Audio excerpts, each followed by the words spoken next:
Imagine walking into a showroom where $4 million worth of standard supercars have been transformed to carry a $40 million price tag. Welcome to today's deep dive. Yeah, it's wild. Right. So we are looking at a car wow video exploring Mansory, the infamous car modifier based out of Dubai. And our mission for you today is figuring out why the ultra-wealthy pay just astronomical sums to alter vehicles that are already considered the absolute pinnacle of engineering. Okay, let's unpack this. Because to me, taking a precision-engineered Ferrari and hacking it up, it feels a bit like spray painting graffiti on the Mona Lisa. Like, why mess with perfection? I mean, it sounds totally absurd at first, but to understand it, you really have to shift your perspective to that of a billionaire. Which is hard to do, to be fair. Right, definitely. But to that demographic, a standard Rolls-Royce or a Lamborghini actually feels mass-produced. Mass-produced, a Rolls-Royce. Exactly, because if your neighbor in Dubai has the exact same limited-run supercar, it kind of loses its magic. So modifying these cars, it's about finding that ultimate, untouchable exclusivity. Right, and they achieve that exclusivity visually by just pushing things to the absolute extreme. Yeah. The video highlights a Ferrari 12-cylindry they call the Equestri edition. Oh yeah, the purple one. Yeah, featuring this custom purple carbon fiber that seamlessly fades to black. And then there's the Rolls-Royce Lineoro, which is completely coated in 24-karat gold leaf. It's like wearing a diamond chandelier as a necklace. And it doesn't stop at the exterior either. The Lineoro actually features interior leather embedded with real gold flakes. Wow, real gold flakes. Yeah, and custom Arabic script woven directly into the carbon fiber itself. What's fascinating here is the underlying business model that makes all of this possible. Mansory doesn't operate like a typical bespoke tailor, waiting for a client commission. Oh, so they just build it. Right. Their philosophy is basically, we are the buyer. They build these completely absurd one-of-one creations first, entirely on speculation. Knowing the ultra-rich will see them and just demand to own them. That reminds me of haute couture fashion houses, designing unwearable runway art just to set the aesthetic for the entire market.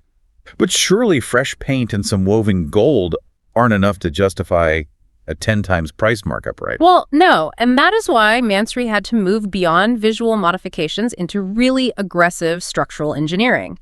Take the Lamborghini Urus Venatus Evo C. The SUV. Yeah, they actually removed the rear doors of this massive SUV to turn it into a two-door coupe, wrapped in a bizarre chain pattern carbon fiber. Wait, hold on. To any car enthusiast, chopping the B-pillar and rear doors out of a heavy SUV, that completely destroys the chassis rigidity. Yeah, you would think. You can't just saw doors off without the car folding in half around a corner. How are they even doing that? Well, that's the hidden engineering marvel of this whole operation. They aren't just cutting metal. They are fundamentally re-engineering the structural integrity of the chassis to compensate for those missing pillars. It's a massive, highly technical undertaking. It's also why they can collaborate with someone like Alec Monopoly, the famous graffiti artist on a Mercedes G-Wagon. They didn't just let him paint it. They actually engineered rear hinge doors into it. And slapped a $1.8 million price tag on it. Yeah. Which is, 7 times the cost of a standard G63? Precisely. And they are expanding this extreme lifestyle into everything. We're talking 35,000-pound baby seats. 35,000 for a baby seat. Yep. Jet skis, even real estate with infinity pools. Yeah. And it goes back to that showroom value we mentioned at the start. Taking $4 million of standard cars and marking them up to $40 million. Right. That multiplier is entirely based on the sheer audacity of the customization. So what does this all mean? Because there has to be a limit, right? They showed a $350,000 Mansory Tesla Cybertruck. Oh, right, that one. It has carbon fiber panels just glued onto the stainless steel, and they added a speaker that plays a fake V8 exhaust sound. At what point does this cross the line from bespoke craftsmanship into just an expensive parody?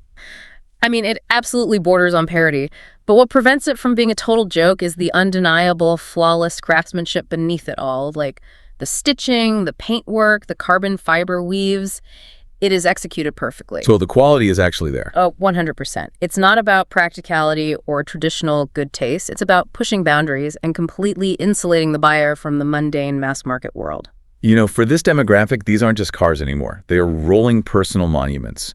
And really, whether you drive a 10-year-old hatchback and put a bumper sticker on it, or you drive a hypercar with rear hinge doors, I guess that human desire to personalize our space is universal.